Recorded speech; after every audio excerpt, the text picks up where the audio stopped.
and I now call on Mr. O'Brien, the representative of International Coordination of Young Christian Workers, to address the conference. Mr. O'Brien, you have the floor.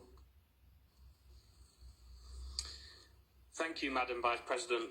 Ladies and gentlemen, allow me to convey my gratitude on behalf of the International Coordination of Young Christian Workers for this opportunity to contribute to the general debate of the 108th International Labour Conference. It is a great honour to bring to you the voice of the young workers, their experiences, concerns and hopes in regards to the future of work.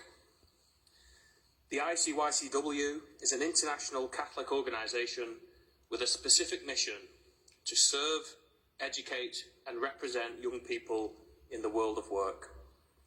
Our fundamental method of see, judge and act has shown itself to be an effective way of delivering positive change. We gather thousands of young workers whose realities reflect the variety of both positive and negative experiences in the world of work. In recent times, however, we have seen an increase in unemployment, insecure employment, and less awareness of their rights.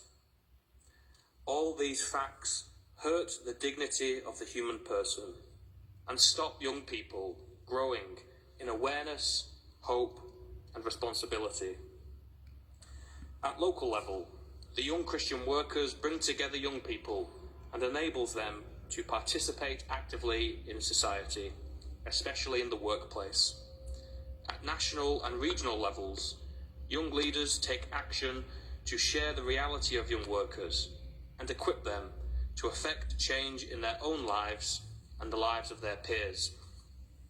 At an international level, the ICYCW shares the voices of young people, allowing us to raise objections to unfair realities in the world of work. We work alongside other Catholic-inspired organisations to promote and implement the Decent Work agenda.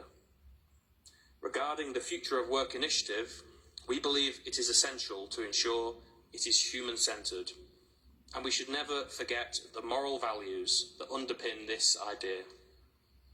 We wish to build a society which respects the personal growth and human development of young people, and doesn't consider young people as cogs in a machine.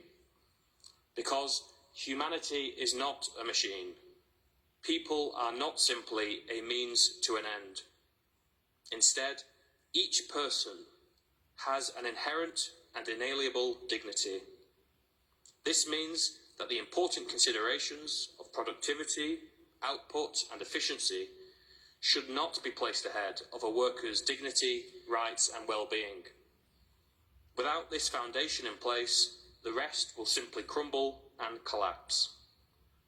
Furthermore, the ICYCW would like to bring attention to some of the most vulnerable workers in our world. Those people who leave their home countries in search of a better life. Currently, a third of the migrant population are children and young people. If we are to live in a world that is increasingly globalised, we need universal protections and support for these young people. And we should go further than this. We should ensure that the skills and experience of these young people follow them around the world, allowing them to fulfil their potential wherever they are. Just as the ILO has already committed to leave no one behind, we must also now fully commit to a renewed social contract that truly involves every person, giving us all the responsibility to uphold it. In response to this year's focus on ending violence and harassment in the world of work, we would like to pay tribute to the workers without whom this issue would not have been brought to the table.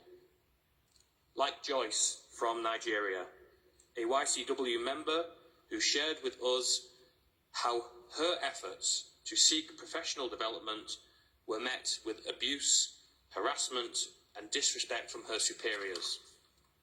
Joyce says, "My call to the employers is that they should support their employees at work and treat them as human beings who have value and dignity.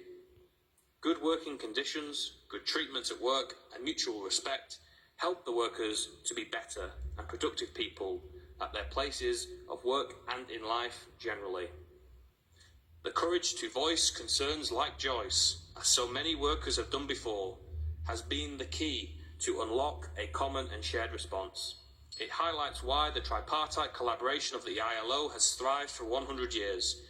And whilst it is right to celebrate that past, it is even more important that we continue to take action today for the benefit of the future of work. We therefore support having a convention and recommendation and strongly call for a swift ratification and adoption by governments around the world. And the YCW commits itself to be a protagonist, to raise up a new hope and in the transformation of our future. Thank you.